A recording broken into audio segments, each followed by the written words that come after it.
A speech must be given, and that means I have to apologize because a speech has to be listened to. I won't be that long. I'm going to just talk a little bit about what matters when it comes to a 10th anniversary. I'm not sure I have that figured out, but I'll do my best here. At first, I wanted to give a speech about the people that we've helped over the last 10 years. We give people clarity about their money, and that service it's a very important one. We provide guidance so that people can achieve the goals that they feel are the most important to them. We help them to avoid the problems that come from financial mismanagement, and we've been doing that for 10 years. But then I thought maybe I should give a speech about the people that I work with. I call you all my second family.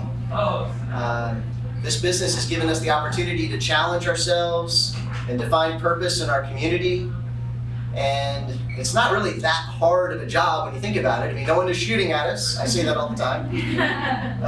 We're not wearing hard hats, working on a construction crew at 2 a.m. by the highway. So from that perspective, this last 10 years has been really good for each of us.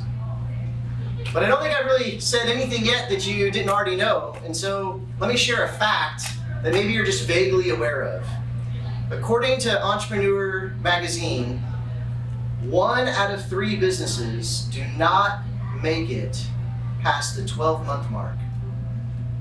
So if you have 100 companies, that means that 66 of them, they make it to the 1-year point. And if you take that out a little bit further, only 20 of those 66 make it to the 5-year point. And if you go out to what we're celebrating right now, it gets down to just 7 out of 100. 7 out of that original 100, and to me that means that we've really accomplished something that is difficult.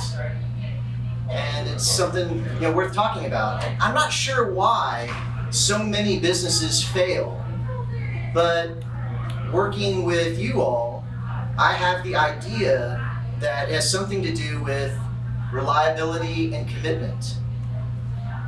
When I think about reliability and commitment, it makes me think of an article that I had read in the Wall Street Journal a while back. It was written by a sports writer named Jason Gay. He's a famous writer. And he wrote about how he secretly admired Vontae Davis, who's a football player with the Buffalo Bills. And he admired this guy because he quit in the middle of a game. And for those of y'all that don't remember this, Vontae Davis full-on retired from his football career right in the middle of the second game of the 2018 season. And when all the microphones come in and they're wanting to know what his comment is, he says, and I quote, "Some things in life are not worth staying all the way through." And it's a clever quote, but it doesn't hide the fact that Vontae has to answer to the same thing we all have to answer to. Did you do what you said you would do? Are you reliable? The choices that we make each day, they vary in importance, and I believe the most important ones connect with how you handle your commitments. If you say you're going to go to the gym each day, do you get up and go to the gym? If you say you're going to grow a book of business as a financial advisor, do you put in the hours to make it so? When people take their commitments seriously, sometimes that's called responsibility or maturity or reliability. Sometimes it's called stubbornness. But either way, when you make your decision and you follow through, it says something about you. And I have a little bit more to share on that. If you want to be known as someone who's reliable, then probably you're asking the kind of questions that I love. Because to me, reliability at its core is a question of merit. And there's nothing to cloud that. It doesn't matter if you're a football player, if you're an artist, if you're a Republican, if you're a salesperson, a captain of industry, a Democrat, a chess player, techie. It doesn't matter what your label is. And I feel like today people put a lot of emphasis on labels. And it doesn't matter what your label is. You still have that same question. Did you do what you said you would do? There's more to unite us, I believe, than to divide us when you forget about the labels. And I think that foundation of success and togetherness, that foundation is made of reliability and commitment. If you wake up on a Sunday and you say you're going to play a football game, did you do it? And whether you do or not, I don't think that's the question as much as who are you? Because it says something about you. And this idea that our actions describe who we are, that makes me think of another story that Oprah Winfrey tells when a guy called her a racial slur. A lot of her friends and family were shocked because she appeared to have no reaction. And when asked about it, she said that she felt no reaction. Because when this person was pointing a finger trying to label her, he wasn't describing her. He was describing himself. And when you think about that, the choices we make, whether or not we play the football game all the way through, or if we're going to try to label somebody, whatever choices we make, they don't really change the reality of the situation or define the world around us. The universe is basically neutral. Our commitments and choices don't change that world. If you want to help a blind person cross the street, you haven't redefined the street or changed the streetlights, but you've said something about you.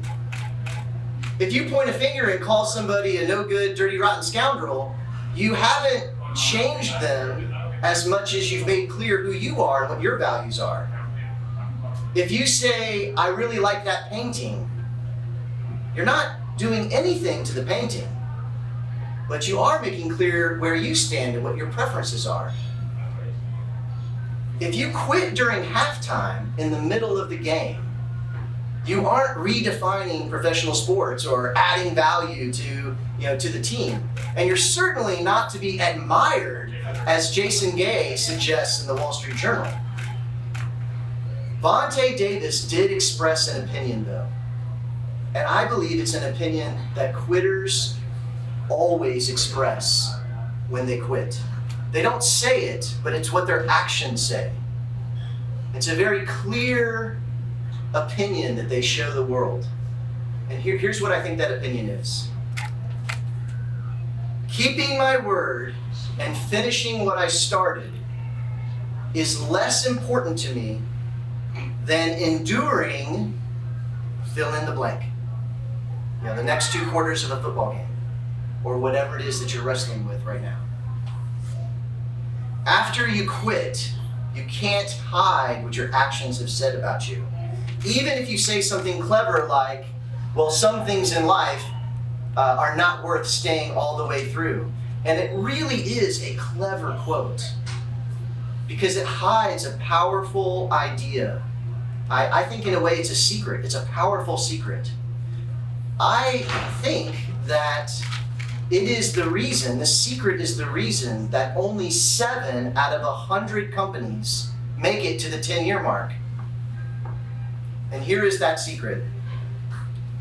There is a moment in every meaningful endeavor when it does not appear to be worth staying all the way through. I don't mean that it just looks that way. I mean that you temporarily lose hope.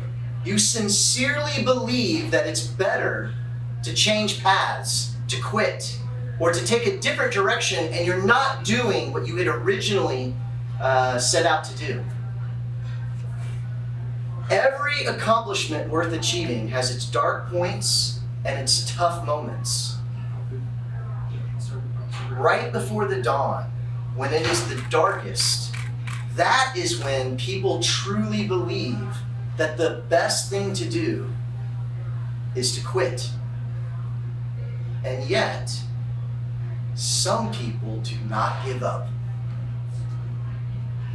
but a lot of people do. And that is why I think everyone here knows the second part of the phrase, when the going gets tough, the tough get going. Exactly. And that's why society values people like you. People who honor their commitments. I believe that you all are tough, and not in the like punch him in the face kind of tough, but you know, the kind of grit that really matters.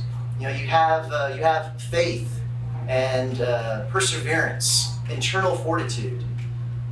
And I don't just mean my colleagues at work. I really mean everybody in the room, because you all have played some part in Manske Wealth Management being able to celebrate a 10-year anniversary. Each of you have made some amount of sacrifice or given some amount of support. You're no quitter. Each of you are tough. And I don't know how to say that well. I don't know how to say that deeply enough to convey that properly. But when I think about the appreciation that I have for these 10 years, it definitely centers on the sacrifices and the support, the commitments, and the fact that I find you all to be reliable. I think it is a hell of a compliment to say that you're no quitter. I really think that. And I think that over these 10 years, you all have earned that compliment. I also think I'm pretty fortunate to be able to share my personal and professional life with y'all. And you know, in the hands of a better speaker, that probably would be a speech that might be worth hearing. So thank you for listening, and I hope y'all enjoy your meal.